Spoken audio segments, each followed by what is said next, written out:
안녕하세요. 2026년 2월 12일 목요일입니다. 오늘 함께 읽고 나눌 말씀은 요한복음 4장 43절에서 54절까지입니다. 세 번역으로 읽도록 하겠습니다. 이틀 뒤에 예수께서는 거기를 떠나서 갈릴리로 가셨다. 예수께서 친히 밝히시기를 예언자는 자기 고향에서는 존경을 받지 못한다 하셨다. 예수께서 갈릴리에 도착하시니 갈릴리 사람들이 예수를 환영하였다. 그들도 명절을 지키러 예루살렘에 갔다가 예수께서 거기서 하신 모든 일을 보았기 때문이다. 예수께서 또다시 갈릴리 가나로 가셨다.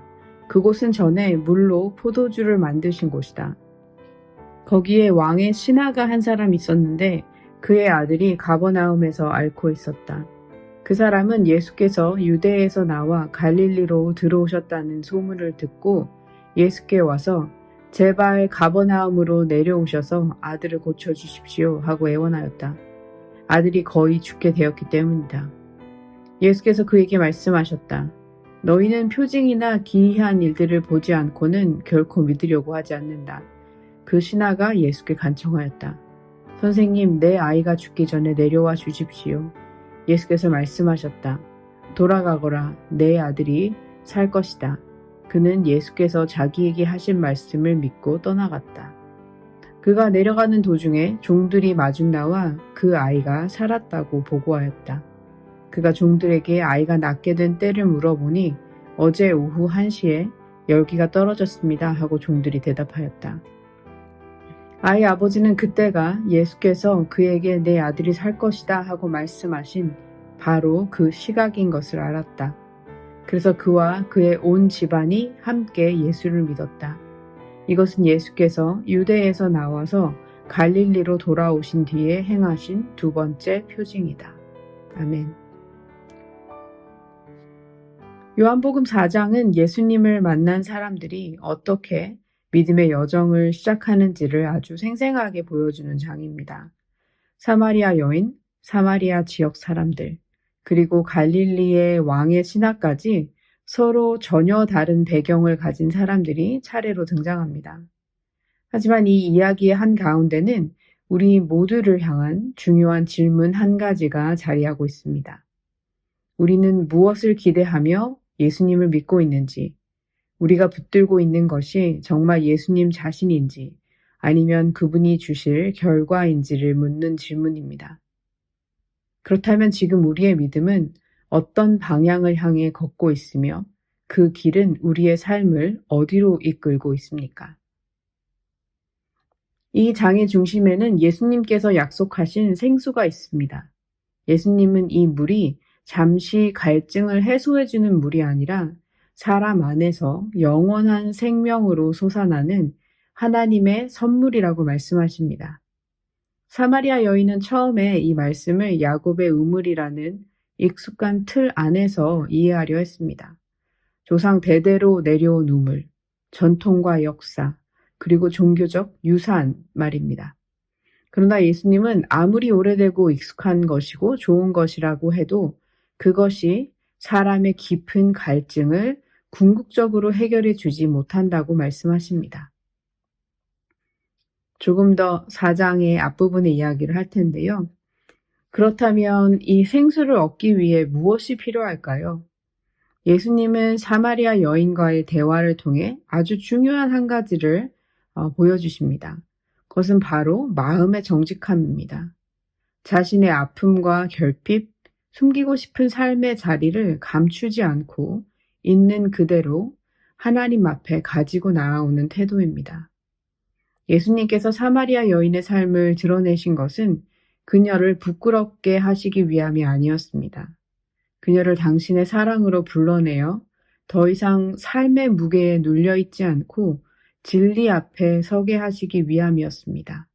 자신의 삶을 정직하게 직면했을 때 그 여인은 비로소 예수님께서 주시는 생수를 받아들일 수 있었습니다. 이 대화가 끝난 뒤 제자들이 돌아옵니다. 제자들은 예수님께 음식을 권했지만 예수님은 뜻밖의 말씀을 하십니다. 나에게는 너희가 알지 못하는 먹을 것이 있다.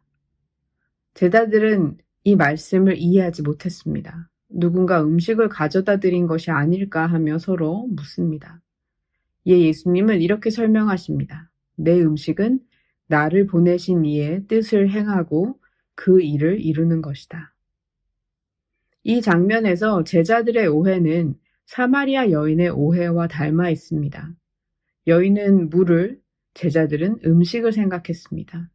하지만 예수님은 눈에 보이는 필요 너머에 있는 하나님의 뜻과 그가 주시는 생명을 가리키고 계셨습니다. 그리고 예수님은 이미 밭이 휘어져 추수할 때가 되었다고 말씀하십니다. 그 추수는 바로 사마리아 사람들 가운데서 시작되고 있었습니다. 그리고 그들은 예수님을 세상의 구주라고 고백합니다. 요한복음에서 이 고백은 매우 중요합니다. 예수님은 특정 민족이나 경계 안에 갇힌 분이 아니라 모든 사람에게 생명을 주시는 분이시기 때문입니다. 이 고백 뒤에 예수님은 사마리아를 떠나 갈릴리로 향하십니다. 그리고 요한은 의미심장한 말을 덧붙입니다. 44절입니다. 예언자는 자기 고향에서는 존경을 받지 못한다. 예수님의 길은 사람들의 환영과 기대에 머무는 길이 아니라 오해와 거절이 기다리는 자리로 기꺼이 들어가는 길이었습니다. 사실 이 길은 예수를 따르는 자라면 우리도 함께 따라야 하는 길이기도 합니다. 그리고 예수님은 다시 가나로 가십니다. 이곳은 물이 포도주로 변했던 첫 번째 표징이 일어났던 장소입니다. 요한은 이 지점을 우연처럼 다루지 않습니다. 가나는 표징이 시작된 곳이지만 동시에 사람들이 표징에만 머물 위험이 있는 자리이기도 합니다. 그래서 요한은 두 번째 표징 역시 가나에서 일어나는 이야기로 배치합니다. 이제 앞에서 던졌던 질문은 조금 더 명확해집니다. 표징을 믿을 것인가? 아니면 말씀이신 예수님을 믿을 것인가? 라는 질문입니다. 이때 한 왕의 신하가 등장합니다. 그는 권력과 지위를 가진 사람이었지만 죽어가는 아들 앞에서는 그 모든 것이 아무 도움이 되지 않았던 사람입니다.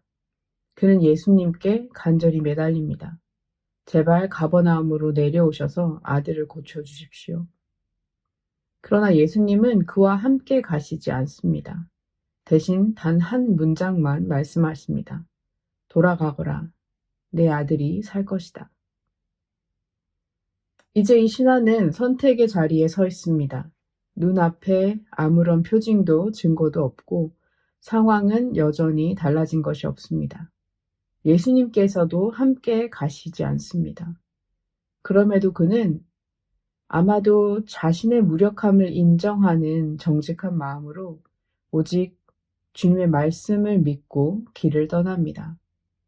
가나에서 가버나움까지는 하루 이상 걸리는 거리였다고 합니다. 해가 기울기 시작한 오후 시간에 출발했다면 그는 그날 안에 집에 도착할 수 없었을 것입니다. 아들은 상황을 모른 채 여전히 집에 있고 자신의 눈으로 확인된 것은 아무것도 없는 채 그는 예수님의 말씀 하나만 품고 하룻밤을 지나야 했을 것입니다. 그 밤은 아마도 가장 길고도 무거운 어두운 시간이었을지도 모릅니다.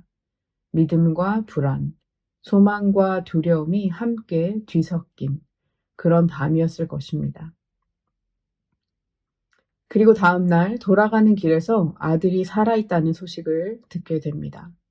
아이가 낫기 시작한 시각을 확인해 보니 바로 예수님께서 말씀하셨던 그 시각이었습니다. 그는 결과를 본 뒤에 믿은 것이 아니라 결과를 보기 전에 예수님의 말씀을 붙들었고 그의 그런 선택이 집으로 돌아가는 그 여정에서 확인되었습니다. 그리고 이 믿음은 한 사람에서 끝나지 않았습니다. 사마리아 여인의 믿음이 한 마을로 확장되었듯이 이 아버지의 믿음 또한 온 집안을 살리는 믿음으로 이어집니다.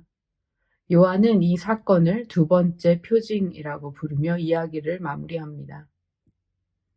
그러나 이 표징의 핵심은 기적 그 자체가 아니라 예수님의 말씀을 믿고 걸어간 그 길에 있지 않을까요? 지금 우리의 믿음은 어디에 서 있습니까? 기적이 보일 때만 반응하는 신앙입니까? 아니면 아무 변화가 보이지 않아도 주님의 말씀을 신뢰하며 묵묵히 걸어가는 신앙입니까? 믿음은 내 소원을 즉시 해결해주는 도구가 아니라 보이지 않는 상황 속에서도 주님의 말씀이 생명임을 신뢰하며 살아가는 삶의 방식입니다. 그 길 위에서 우리의 믿음은 자라나고 그 믿음은 우리 자신을 넘어 가정과 우리가 속한 공동체를 살리는 생명이 됩니다. 이제 나눈 말씀을 생각하며 함께 기도하겠습니다.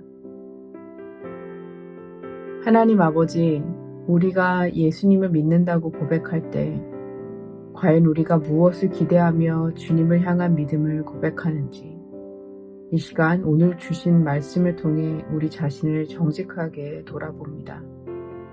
당장 눈에 보이는 표징이나 빠른 결과물보다 주님의 말씀 그 자체를 신뢰하는 믿음으로 우리의 하루하루가, 우리의 일상이 채워져 가기를 소망합니다. 상황이 조금도 달라지지 않은 막막한 순간이라도 오직 예수님의 말씀에 의지해 믿음의 한 걸음을 내딛는 선택을 할 수 있도록 우리의 시선과 마음을 주님께 고정시켜 주십시오. 또 우리의 믿음이 흔들릴 때마다 우리를 붙들어 주시고 우리의 믿음 없음을 도와주십시오.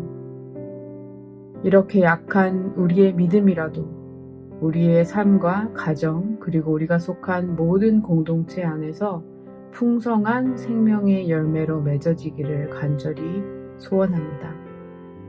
우리의 길이요 생명 되시는 예수님의 이름으로 기도드립니다. 아멘.